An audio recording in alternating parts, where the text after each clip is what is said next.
What's up gamers, DreamcastGuy here, and as you can see, I've got Mario Odyssey installing on the Switch right now, which means I've got about 20 minutes to just kind of sit around. So I figured we'd do a rant. I find it strange that we're now in a time where people are so concerned about hating on the other consoles. Like, think about the fact that right now PlayStation 4 is way ahead in console sales. There's rumored to be about 65 or maybe even 70 millions of those things sold so far, which is extremely impressive. But now there's this new group of people who are just basically obsessed with hating on their rivals, of basically making it their goal to constantly tear down in any way they can the Xbox One and the Nintendo Switch. Now, the reason I find this so bizarre is because it's so unnecessary and it's such a recent development. Now, I grew up in the 90s, a time that's famous for having one of the most brutal first console wars. Sega and Nintendo were constantly clashing, basically on a weekly basis, making commercials that targeted each other and trying to constantly come out with the best version of every single game. They even invented all sorts of silly catchphrases like blast processing to describe how fast their games could be. This is actually well chronicled in the book Console Wars, a really great read if you're ever into that kind of thing, but what was always fun to me going through it is that people would always talk about how great their console was. If you were a Sega kid, you would just brag about how fast Sonic could run and then compare it to Mario Kart, which isn't really a fair comparison, but that's kind of what they would do, is try and find what you do best and they do worst. Going forward into like the PS2 and Xbox era, then everybody would talk about how PlayStation 2 was the king of RPGs. You'd have Dragon Quest and you'd have Final Fantasy, just there being awesome, being trend-setting, and being great. And if you had an Xbox, you had Halo. You had some of the best driving games ever. You had triggers that actually gave your functionality something different and new, along with Xbox Live. I like that because everybody was trying to build their stuff up. Now, I don't really see that as much. Now, it really seems like everybody is just really into tearing down the competition. Which is weird, because to you, it's not competition. You're not Sony. You're not Microsoft. You don't have to defend these companies. It's totally fine. Their products stand up on their own. Just let them speak for themselves. You know, I'm not really a fan of some of the choices that the Xbox console's done. I think the Kinect is dumb. I think a lot of their updates are pretty useless. But as a whole, the Xbox One is still a really great console.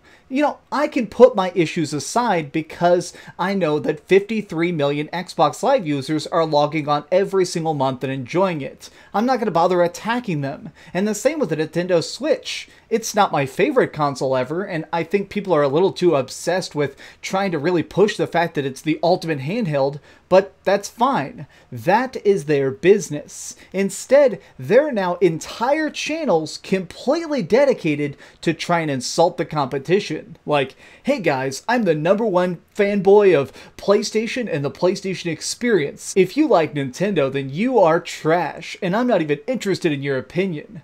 Nintendo fanboys can put on your little Mario hat and walk off a cliff. There's so much of that messaging now on YouTube and on Twitter and just every single forum.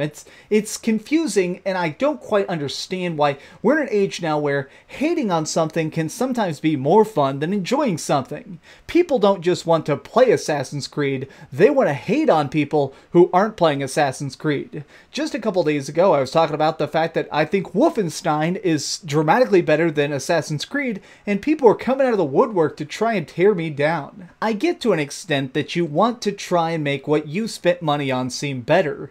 It's sort of like you want to defend the car you bought. It's a major investment, and in a way, the things we enjoy define us. But people are just taking it so ridiculously far, and I don't know. I think that we need to find a new sort of distance between what we are and what we do.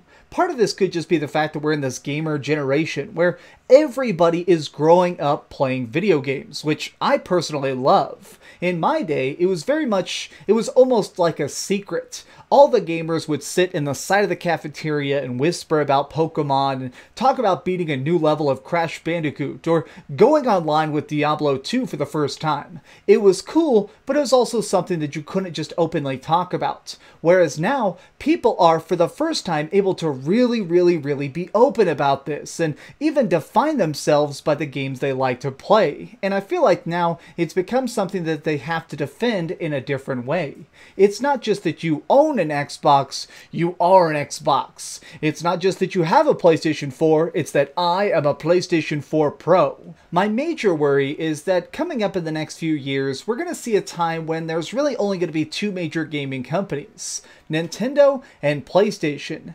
Microsoft doesn't really need this money, and it's kind of just a hobby for them right now. But if they step down, there's only going to be two major consoles at any one time, which means all the studios that are making the experiences we love so much are going to get splintered and have to choose a team. At that point, it doesn't really matter about the haters, because at that point the lines will be drawn. You'll have to just choose a team or choose to buy both. When that happens, gaming is going to become possibly a lot more expensive or become a lot more niche again in a way, because it's just going to be these giant factions. Everything is easier to access when you have more options. Having more handhelds like the PlayStation Vita and having stuff like your iPhone, all of that is what helps the industry, and as I see things get narrowed out, the fighting against each other becomes more vicious. So really, I guess I just ask people to just put down the weapons for a bit. Don't worry about what other people are playing. Don't worry about attacking people.